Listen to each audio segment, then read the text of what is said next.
మీ అభిప్రాయం ప్రకారం 130 కులాలే ఉన్నాయా? ఇంకా అందులో కూడా తప్పులు ఉన్నాయా? 135 కులాలు ఉంటాయి. 135 కులాలు ఉంటాయి. అందులో దాదాపు ఒక ఏది కేసీఆర్ గారు ఉన్నప్పుడు దాదాపు ఒక 12 కులాలను డిలీట్ చేసినారు. ఎందుకంటే వాళ్ళ జాబితా లెక్క దొరకట్లేదు, ఎక్కడ లేరు అనేటువంటిది.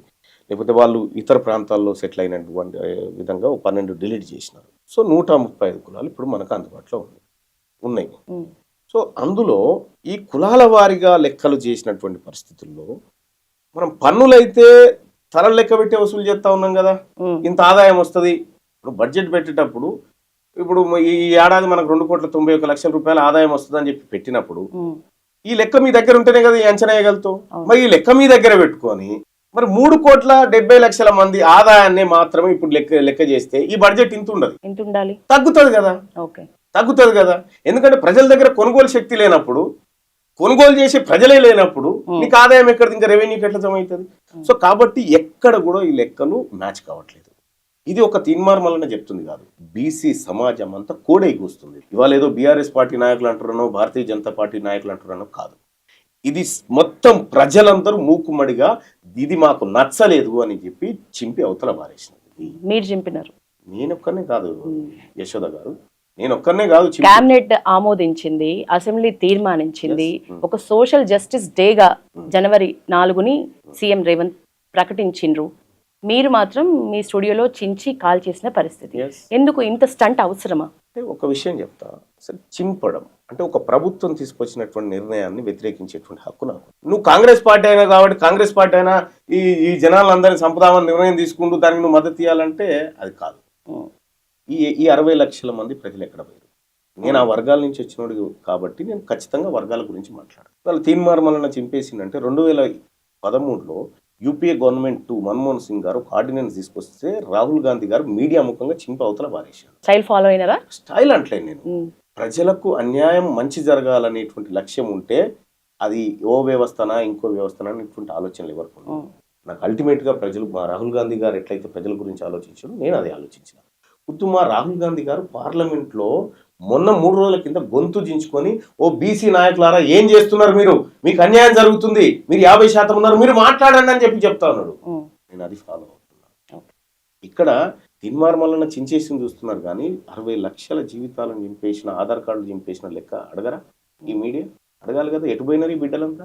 పోయిన జనాభా 2011 సెన్సెసే, అది మన గవర్నమెంటే చేసింది కదా, యూపీఏ గవర్నమెంట్ చేసిన సెన్సెసే కదా. ఆ సెన్సెస్ ప్రకారమే 3,50,00,000 మంది అని చెప్తుంది 2011 సెన్సెస్ లో. ఆ సెన్సెస్ ప్రకారమే 3,50,00,000 మంది అయితే ఇప్పుడు ఈ 13 ఏళ్లలో తెలంగాణ రాష్ట్రంలో కేవలం 20 లక్షల మంది పుట్టిరా. ఇవాళ election commission of India voter జాబితాని వెబ్సైట్ లో పెట్టింది. తెలంగాణ రాష్ట్రంలో ఉన్నటువంటి ఓటర్ల సంఖ్య 3,35,00,000 అని పెట్టింది దాంట్లో.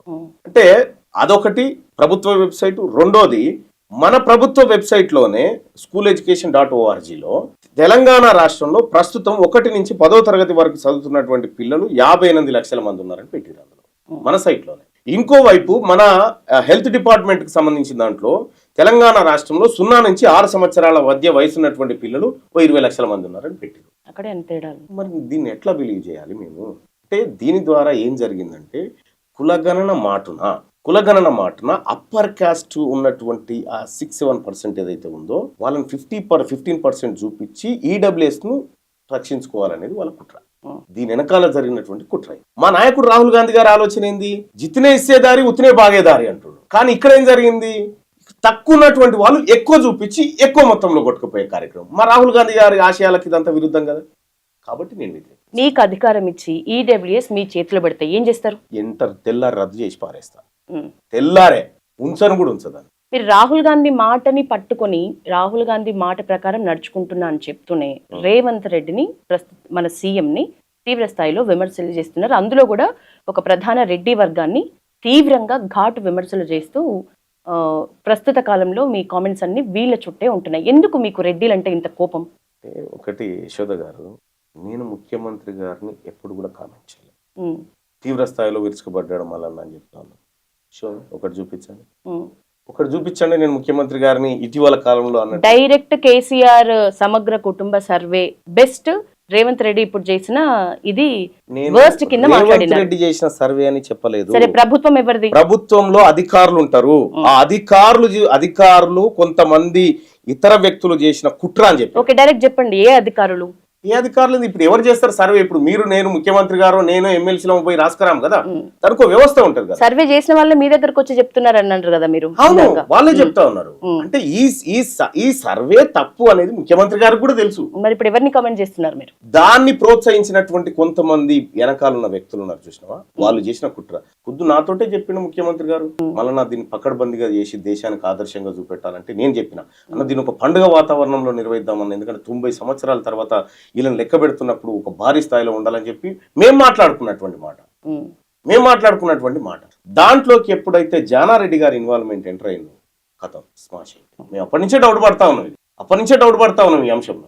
జానారెడ్డి గారే ఈ తెలంగాణలో 60 లక్షల మంది ఇప్పుడు కులగణనలో పేరు లేకుండా చచ్చిపోయింది అని చెప్పి చెప్తా ఉన్నారు కదా, ఆయనే కాదు. వీళ్ళు చేసినటువంటి కథ ముఖ్యమంత్రి గారికి లైన్ క్లియర్, అధిష్టానం నుంచి పకడ్బందీగా చేయాలని. మా నాయకుడు పిసిసి చీఫ్ అదే క్లియర్గా ఉన్నాడు. కానీ జరిగినటువంటి కార్యక్రమం వేరు ఇక్కడ కింద.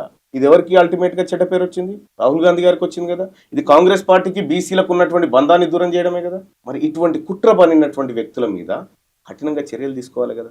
మేము చేస్తున్నటువంటి డిమాండ్ అది. సో కాబట్టి సర్వేలో పొరపాటు జరిగింది, సరిదిద్దండి. ఎవరు సరిదిద్దాలంటారు? ఎవరు సరిదిద్దాలి? కమిషన్ సరిదిద్దాలి.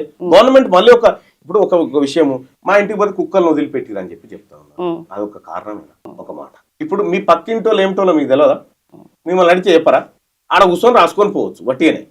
మా పక్కింటోళ్ళు ఏమిటోళ్ళు అంటే వీళ్ళు బీసీ, వీళ్ళు ముదిరాజు, వాళ్ళ ఇంట్లో 3 ఉంటారు, వీళ్ళు కథ అని 4 పిల్లలని వట్టిగానే పక్కింటి ఆమె చెప్తుంది, రాసుకోపోదాల్సుకుని. నువ్వు ఆ ప్రయత్నమే చేయలేదు.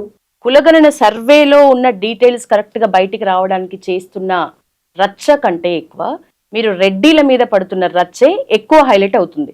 ఎందుకు ఈ పరిస్థితి వచ్చింది? ఒకటి యశోద గారు, రెడ్డిల మీద పడుతున్న రచ్చ అని మీకు ఇవాళ కనిపిస్తా ఉంది.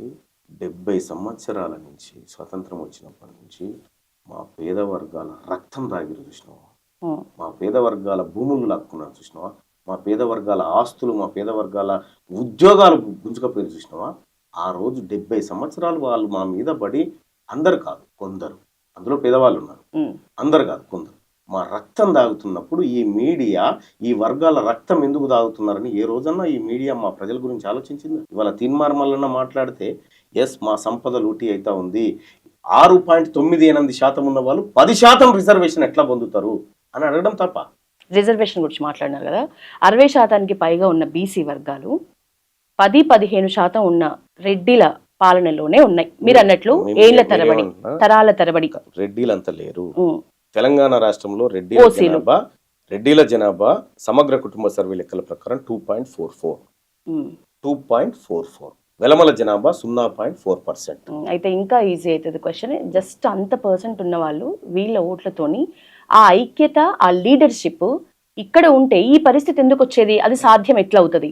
ఇప్పటిదాకా ఈ బీసీ వర్గాలలోంచి, నిమ్న వర్గాల నుంచి ఉన్నటువంటి టాలెంట్ అంతా పార్టీలుగా వాడుకున్నారు. ఆ పార్టీలకు అధిపతులు వాళ్ళే కూర్చుని. నువ్వు అంతెందుకు, మావోయిస్టు పార్టీకి కూడా ఆయన నాయకుడు, మళ్ళా మావోయిస్టు పార్టీకి కూడా ఆయన నాయకుడు. అది బీసీలకు కూడా ఇయ్యారు నాయకత్వం. అది మావోయిస్టు పార్టీ చచ్చిపోయేది కూడా ఆ దానికాడ వాళ్ళే. నీకు ఈ దేశంలో నక్సలిజాన్ని నిర్మూలించాలనేటువంటి వ్యవస్థ కూడా మళ్ళా వాళ్ళే. అంటే అన్ని చోట్లలో ఎక్కడైతే పొలిటికల్ అవకాశాలు, ఎక్కడైతే డామినేషన్ అవకాశాలు ఉంటాయో వాటిని వాళ్ళ గుప్పిట్లో పెట్టుకున్నారు. ఇవాళ మా ప్రజలకు ఈ ఓట్లు మాయి కదా అనేటువంటి సోయి వచ్చిన తర్వాత ఇప్పుడు వాళ్ళలో ఆందోళన. అమ్మ మేము ఇన్ని రోజులు చేసుకున్నటువంటి ఈ పనంతా పోయేటట్టుంది, ఇది బీసీ ప్రజల చేతుల్లోకి వెళ్ళిపోతట్టుంది అనేటువంటి ఒక భయాందోళనలో ఆ భయాందోళన పుట్టించి, ఆ భయాందోళన ద్వారా వాళ్ళు మాట్లాడుతుంది ఏంటంటే తీన్మార్మల్లన్న కాదు వాళ్ళ టార్గెట్. ఇప్పుడు తీన్మార్మల్లన్న సృష్టిస్తున్న బీసీ ఉద్యమం వాళ్ళ టార్గెట్.